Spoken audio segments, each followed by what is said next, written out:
Buenos días y felices Pascuas. El día de hoy en el Evangelio es un Evangelio muy sencillo. Una narración que pareciese es muy pobre comparada con las demás narraciones que hemos estado reflexionando sobre las apariciones de Jesús resucitado. Y no me malinterpretes, si nos detuviéramos a ver cada detalle de una de ellas, pudiéramos escribir un libro u organizar un retiro hablando solamente de una sola de esas apariciones.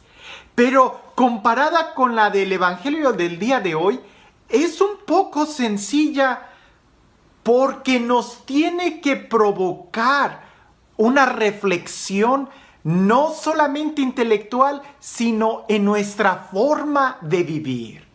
Resulta que cuando nosotros, si se trata de creer en las malas noticias, somos muy buenos para creer inmediatamente en lo que nos dicen.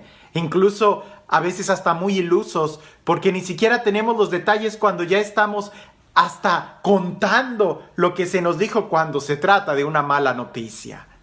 Pero creer una buena noticia es más difícil. Nos cuesta creerlo e incluso ni siquiera lo compartimos cuando se trata de buenas noticias. Te doy este ejemplo. Si te dicen, fulano de tal resulta que ahora es alcohólico, muy seguramente más de uno va a decir, ya me lo imaginaba. Pero si te dicen, ¿te acuerdas de fulano de tal que era alcohólico? Pues resulta que ya no toma. Es más difícil creerlo. Más de uno va a decir, no lo creo, imposible. Chango viejo no aprende maroma nueva o cosas por el estilo. Es más fácil y es como una tendencia muy humana, muy carnal, muy de la carne, el creer rápidamente en las malas noticias. Pero creer una buena noticia cuesta un poco. En el Evangelio del día de hoy, Jesús escoge a personas con un pasado para transmitir una buena noticia. Por ejemplo, de una manera muy singular, el evangelista dice que Jesús se le apareció a María Magdalena y hasta pone el adjetivo calificativo de la que había expulsado demonios. Pues, ¿qué otra María Magdalena había? Era suficiente que dijera María Magdalena, pero si el evangelista quiere subrayar el pasado, es porque la encomienda que le da a ella tiene que tener un efecto en los discípulos. Y los discípulos no creen en las palabras de María Magdalena. Quizás por dos razones. Una, porque la noticia era tan buena que no se podía creer. ¿Que Jesús haya resucitado? No me vengas con eso. Y la segunda es que se te apareció a ti en lugar de a nosotros, tampoco. Y luego llegan aquellos dos discípulos desertores por los cuales se les había aparecido en el camino y llegan y les dicen, a nosotros también se nos apareció. Y lo mismo pudiera significar, pero ¿por qué a ustedes que han sido malos o que estaban desertando, vienen y se les ha aparecido el Señor y no a nosotros? La actitud es la misma. No se cree en la buena noticia porque es muy buena y luego no se cree en el mensajero cuando se nos olvida que el mensaje es lo más importante. Y en eso nosotros debemos de prestar mucha atención porque muchas veces descalificamos el mensaje por el mensajero, cuando no, lo más importante es el mensaje. Ahora, Jesús se les aparece y les reprocha la falta de fe, de que no habían creído por el mensaje que Jesús nos había mandado a ellos. Creer en el resucitado tiene que ser algo, es quizás la piedra fundamental de toda nuestra fe. Es el motor de nuestro creer. No es solamente creer en una doctrina que suena lógica, sino es creer en una persona concreta que ha resucitado, que ha triunfado y que nos ha mostrado no solamente el más allá, sino la importancia del vivir en el más acá, de vivir, porque es vida lo que Él vino a traernos.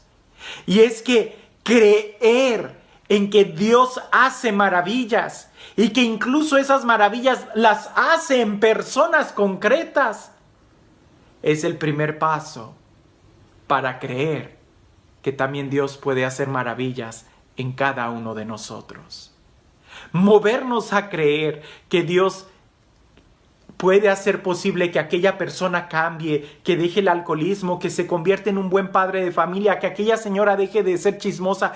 Creer que es posible que Dios haga esos cambios en esas personas es el primer paso para creer que Dios también en nosotros puede hacer ese cambio en nuestra vida si nosotros nos disponemos. No se trata solamente de creer intelectualmente, que es importante porque nuestra fe no es una fe ciega, es una fe que ve, pero es importante que nosotros creamos intelectualmente, pero es más importante lo que va a continuar en ese creer, que es toda una acción de vida. Ha habido muchos estudios sobre la resurrección de Jesús. Estudios muy interesantes. Por ejemplo, estudiar psicológicamente la experiencia del resucitado en los discípulos es una prueba contundente de que Jesús resucitó. Porque si Jesús había muerto, y eso se constata históricamente, los discípulos hubieran estado en pánico constante, porque su vida estaba en peligro y lo más correcto sería huir. Algunos de los discípulos empezaron a huir, pero la experiencia del resucitado psicológicamente les hizo regresar. Y no solamente regresar, sino anunciarlo. Y cuando los compañeros, porque los discípulos, los apóstoles empezaron también a ser asesinados o empezaron a entregar también la vida como Jesús, los demás, lejos de llenarse de temor, se llenaban de esa valentía más fuerte, porque el efecto de la resurrección cambió totalmente la psicología. No es una psicosis, no es que hayan quedado locos. Quizás eso hubiera pasado si solamente uno de ellos se hubiera vuelto histérico y hubiera salido a contar un sueño. Pero que todos hayan tenido esa experiencia habla de una realidad histórica. Hay otro estudio que pudiera ser el estudio cultural. ¿Sería posible que hubieran tomado un cuerpo que se lo hubieran robado? ¿Sería posible que pudieran dar la vida por una mentira? ¿Sería posible que pasaran por en medio de las calles de Jerusalén cargando un cadáver en una fiesta que congregaba a tantas personas y que era precisamente de ese muerto del que se estaba hablando? No, seguramente no era posible que se robaran un cadáver en Jerusalén hace 2000 años en una fiesta y mucho menos semejante cadáver. Jesús resucitó, incluso culturalmente, incluso desde el aspecto de la religión. ¿Cómo poder explicar todas las profecías de hace 2000 años? ¿No qué? 3000, 4000, 5000 años atrás, que señalaban a Jesús y señalaban ese evento. Y todas las profecías del Antiguo Testamento empezaron rápidamente a embonar y a cobrar sentido. Lo que anteriormente estaba como en sombras, en la persona de Jesús resucitado se esclarece y se hace más claro que la luz del mediodía. Desde el aspecto religioso también se puede comprobar. Pero ¿sabes cuál es el aspecto más contundente sobre la resurrección? La experiencia personal que aún el día de hoy mucha gente sigue teniendo con ese encuentro con el Jesús vivo. Jesús vive. Es real. Y el primer paso que tenemos que dar es, en cierta manera, creer en fe, aceptarlo. Y el encuentro que se tiene con Jesús es real. Él está vivo y sigue caminando en medio de su pueblo, en medio de su iglesia, y sigue haciendo maravillas aún el día de hoy. Por eso te digo, es importante que creamos psicológicamente, que razonemos y que nos demos cuenta que Jesús resucitó.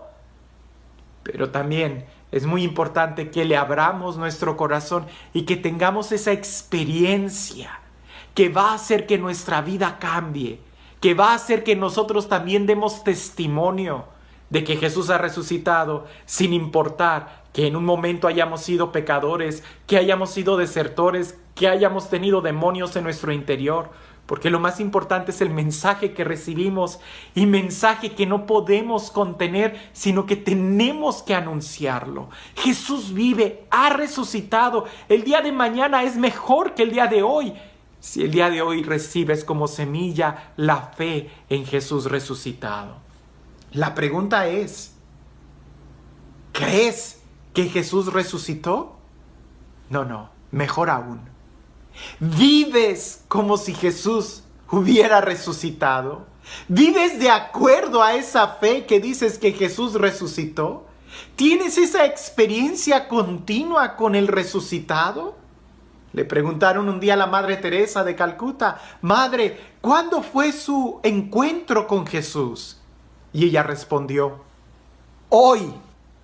Porque cada día tiene que ser un encuentro con Jesús resucitado. No pierdas tiempo. Haz de tu vida una Pascua perenne. Haz de tu vida una Pascua que se renueva continuamente y que se profundiza en esa fe. ¿Para qué? Para que tu vida esté llena de vida. Y este Dios, el Dios del amor, el Dios de la paz, el Dios de la vida, el Dios de la resurrección, sea Él quien el día de hoy salga a tu encuentro, pronuncie su palabra sobre ti y te bendiga en el nombre del Padre, del Hijo y del Espíritu Santo. Como seres humanos, somos muy buenos para creer las malas noticias y a veces sin tener las pruebas. Pero como cristianos, nosotros debemos de ser creyentes y creer en la buena noticia. Y esta buena noticia, tenemos las pruebas. Y la primer prueba que no va a fallar es la experiencia que tú tienes en tu corazón. Alguien te pudiera preguntar: demuéstrame que estás vivo y que no es un sueño lo que tienes. No se puede demostrar lo que es evidente. Demuéstrame que tu corazón está vivo. Demuéstrame que piensas, que tienes alma. Demuéstrame que eres alguien inteligente. Demuéstrame que tienes sentimientos. Demuéstrame que Jesús está vivo. Con tu vida, con tu testimonio. A veces dejamos mucho que desear, pero hoy es una oportunidad para creer en Jesús y para vivir de acuerdo a esta fe. Jesús está vivo. Él vive, Él reina, Él está aquí y te invita a que tu vida esté llena de vida, es decir, que seas feliz. Acepta a Jesús, ten un momento de oración y reconócelo a Él, porque creer en Él es creer que tú puedes ser mejor cada día. Que tengas un excelente día.